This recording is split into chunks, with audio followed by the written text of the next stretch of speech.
Je commençais finalement à fréquenter le milieu gay dans une asso de jeunes gays qui avaient tous de 15 ans à 26 ans.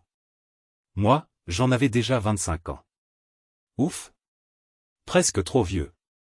J'ai commencé à aller avec ces jeunes, trop jeunes, souvenez-vous, de l'asso dans des bars gays et même en discothèque. Trop fun. La fiesta. Certes, le bar n'était pas accessible aux handicapés à cause d'une marche d'accent grave peine 10 centimètres. Mais les barman venaient m'aider. J'ai pensé que ça devait les saouler à la longue. Mais j'ai eu de la chance qu'ils le fassent. J'y subissais un peu de discrimination de certaines personnes. Mais, j'étais naïf, je ne le voyais pas. Je râlais quand même lorsque certains me disaient que je n'avais rien à faire là et je répondais. Que pouvaient-ils s'imaginer avec mon aphasie?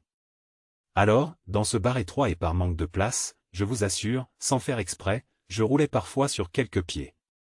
Mais alors, vous demanderez-vous, comment les gays se comportaient-ils avec moi de manière générale dans ce bar? Eh bien, bonne question. Certains me voyaient et d'autres m'ignoraient. J'ai dansé. Danser dans mon fauteuil au milieu de la piste, c'était sympa, je profitais des vibrations de la musique et je vous l'assure c'était comme si j'avais dansé debout. Je buvais aussi, parfois beaucoup, trop. J'avais carrément, à ce moment-là, l'impression de fondre dans mon fauteuil électrique. Je tentais la drague également. Mais avec peu de résultats notables.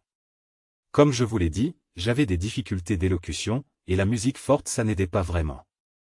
Et puis à l'époque je sortais sans ADV astérisque.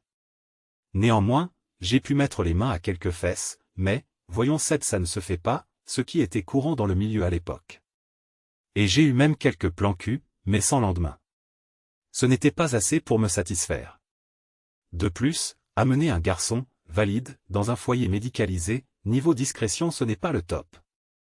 Quant aux rencontres par internet, elles étaient sans résultat probant.